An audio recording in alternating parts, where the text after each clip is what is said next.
Are y'all still gonna act like it is not sabotage going on with Shedeur Sanders? The Cleveland Browns and Kevin Stefanski have been exposed. They gave Shedeur Sanders the wristband with the wrong damn plays on it. How does that happen? How does that happen?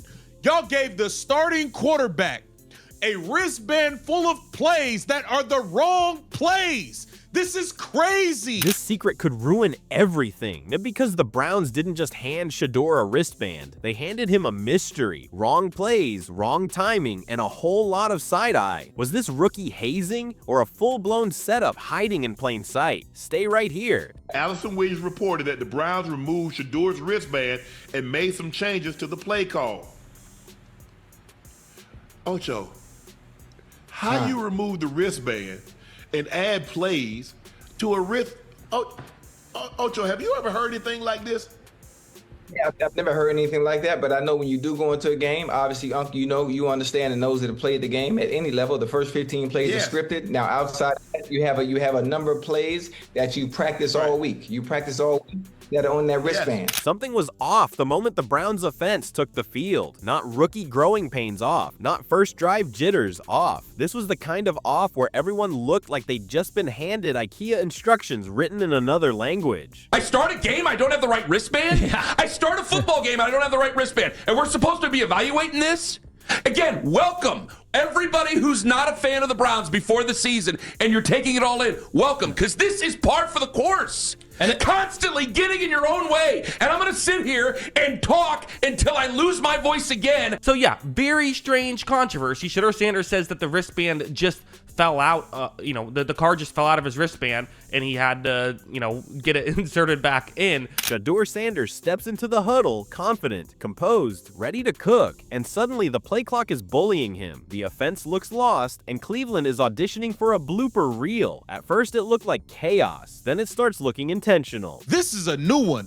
Alyssa Williams reports that the Browns removed Shedeur's play-calling wristband after the first quarter, and they made changes to it. It sounds like Shedeur was wearing the wrong wristband. Never have I ever seen this happen. There's a bunch of other people, too. Let's listen. We check in with Allison. Kevin, worth noting with Cleveland's offense struggling just operationally to start this game. Prior to this possession, when Shedeur was on the sideline, he actually came over. They removed the wristband with the play calls in there, and they made a change to one of the sheets and some tweaks. Because while fans are arguing about arm strength and reads, the real twist is hiding in plain sight. On Shedeur's wrist, that little play-calling wristband quarterbacks rely on like oxygen? Yeah, that thing. Turns out it wasn't just wrong, it was aggressively wrong. They can't even get the right play sheet in his wristband, or what was going on today? I heard 3 different stories about that. So apparently they had one wristband and then they made alterations, like they changed up a couple things and he didn't get the updated one or something like that. How does that happen, bro, on a professional football team at that level? And he's the starting quarterback. Like, you would think that'd be the one person to make sure they get the updated wristband, that guy, the quarterback. The football equivalent of being given a map that leads straight into a lake. The offense couldn't get lined up. Players didn't know where to go. The huddle took so long that it needed snacks. And suddenly, midway through the mess, the coaches quietly remove Shedeur's wristband and start making changes like someone just realized they sent the wrong email to the entire company. No announcement, no explanation, just a silent panic swap on the sideline. You go to your wristband to be able to reflect on what they want to call based on what they call into your ear. Now, whatever they did, once they take that wristband off, I'm still sure it's plays that just might not have been on the wristband. How they not on the wristband, Ocho? What they do, they call in, they'll say 34. You scan down, 34. Yeah. Okay, red, right, 17, blah, blah, blah, blah. That's what they do. That's why you see the guy, you go, Chad, when you look at them, you see they going down like this here. Oh, there's 34. Yeah. Okay, right there. That's the play. How the hell you add plays to you had all week? And that's when the puzzle pieces start snapping together, because this isn't Pee-wee football. This isn't a pop-up flag league. This is the NFL, where everything is laminated, triple-checked, and obsessed over. Quarterback wristbands don't accidentally turn into abstract art. They don't just wake up one day and decide to freestyle. Yet here we are. Shedeur wasn't just struggling. It's a really tough game to identify and really put a lot on Shedeur on.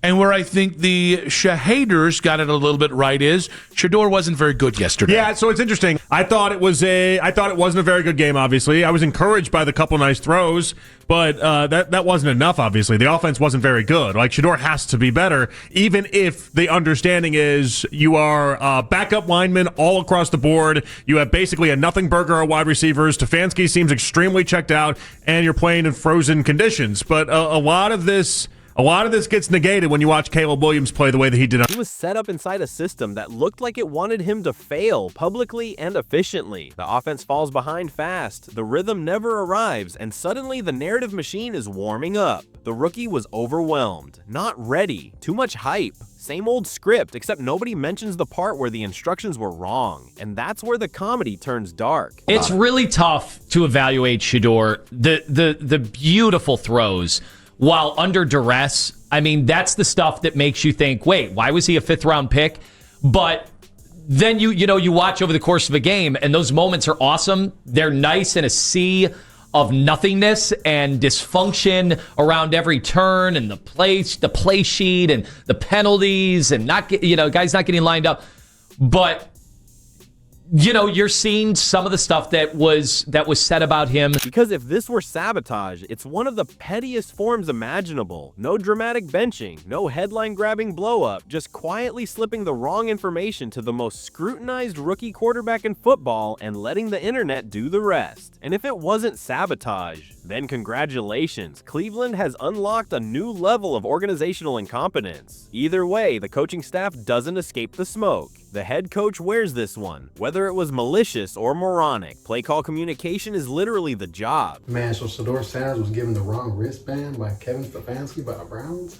Man, they trying to do anything they can to make him not look good, not play good at all.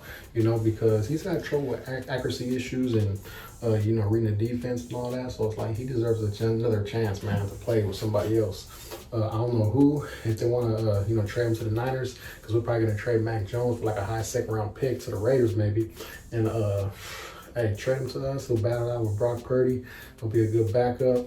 Making sure your quarterback isn't running plays from a fictional universe is the bare minimum, and yet somehow that bar was buried underground. What makes it worse is the timing. Shedeur isn't just any rookie. Every snap is under a microscope. Every mistake gets magnified. And instead of protecting him, the Browns managed to turn his first big moments into a slapstick routine. The kind where the audience laughs, but the person slipping on the banana peel didn't put it there. And then after the game, they asked Kevin about it, and he said the wristband just got something on it. Something was like stuck on, or whatever he said, or whatever. And then he said, we got it fixed up pretty quickly. And then they asked Shedeur, and he said, oh yeah, my wrist, it fell out on the sideline and got muddy or something. It's like, I've heard so many different stories about this wristband now. At least the sideline reporter said something about, at least that's what I thought I heard on the broadcast. That's what I heard. Who knows? Too. Yeah, we'll chalk it up to wristband gate. Fans noticed immediately. Analysts noticed. Even casual viewers could tell something didn't add up. And once the wristband story surfaced, the reaction wasn't shock. It was validation. Oh, so that's why it looked like a train derailment filmed in slow motion. The jokes flew. The memes wrote themselves. Cleveland became the punchline again, not because of bad talent, but because of breathtaking dysfunction. Kevin Stefanski